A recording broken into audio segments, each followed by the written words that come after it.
السلام علیکم ناظرین، آپ دیکھ رہے ہیں ZAH نیوز۔ میں ہوں ظہیر احمد۔ ناظرین، آپ نے دیکھا ہوگا کہ گزشتہ کچھ دنوں سے انڈین میڈیا نے آسمان سر پر اٹھایا ہوا ہے کہ مہوش حیات کے تعلقات ہیں داؤد ابراہیم کے ساتھ، اور داؤد ابراہیم پاکستان میں ہیں، اور پاکستان ان کے کہنے پہ ان کو فلمیں ملی، ان کو ماڈل پتہ نہیں ایٹم گرل تھی، اور پتہ نہیں تمغہ امتیاز ملا، اور بلا بلا یہ چیزیں جو ہیں یہ ساری سامنے آ رہی ہیں۔ ناظرین، یہاں پہ ایک چیز بتانا چاہتا ہوں کہ ایک جو چھوٹے سے چھوٹا چینل بھی ہوتا ہے، ایون یوٹیوب کے اوپر بھی اگر کوئی ویڈیو بنانے لگتے ہیں تو اس میں بھی آپ اس چیز کی احتیاط کرتے ہیں کہ کہیں کوئی خبر غلط نہ چلی جائے، کہیں کوئی اس طرح کی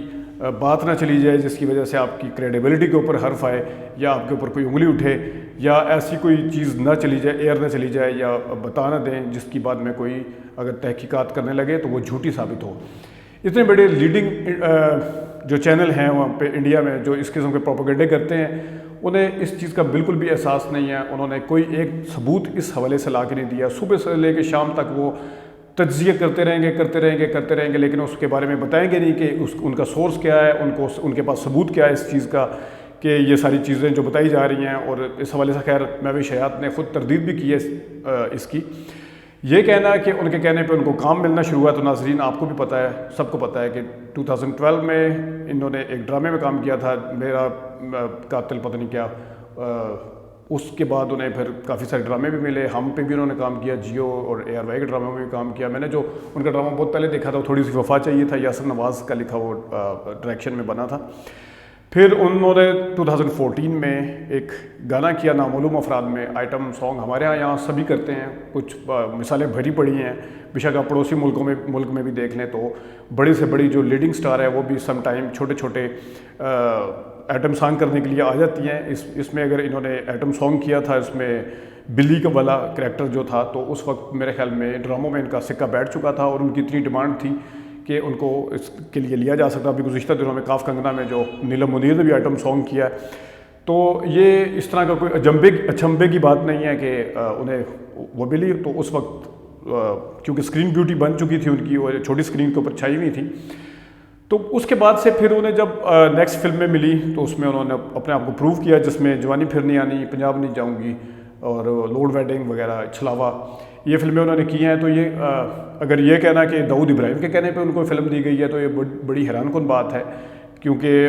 جیسے میں پہلے کہہ چکا ہوں کہ ان کا نام بن چکا تھا، لوگ ان کو دیکھنا چاہتے تھے، ایک لوگوں کی خواہش تھی، اور ان سے اکثر انٹرویوز میں پوچھا جاتا تھا کہ آپ فلموں میں کام کیوں نہیں کرتی۔ ایکٹر ان لا میں بھی انہوں نے کام کیا، جس میں خود اوم پوری صاحب بھی تھے اس میں۔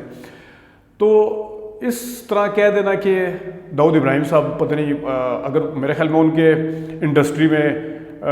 ان کا سکہ چلتا ہوگا، ان کی بدماشی چلتی ہوگی، جس کو سب مانتے ہیں، انڈر ورلڈ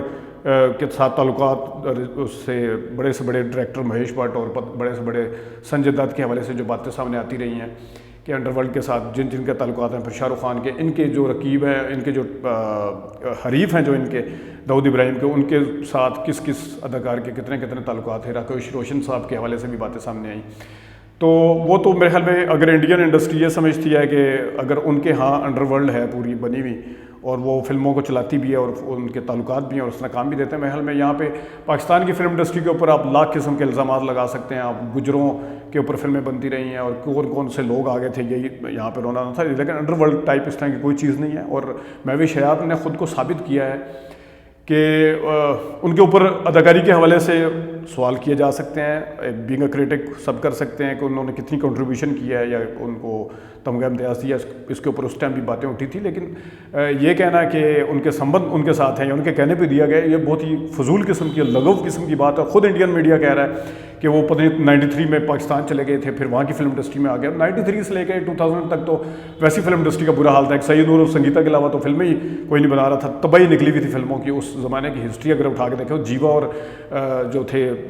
مڈا بگڑا جائے کے بعد تھوڑی سی فلم انڈسٹری نے سہارا لیا، اس کے بعد پھر دوبارہ بیٹھ گئی تھی۔ پتہ نہیں انہوں نے کیا کنٹریبیوشن کی داؤد ابراہیم نے یہاں پہ آ کے، کہ ان کے حوالے سے کہا جا رہا ہے۔ تو یہ کہنا، اور پھر یہ ایک بگ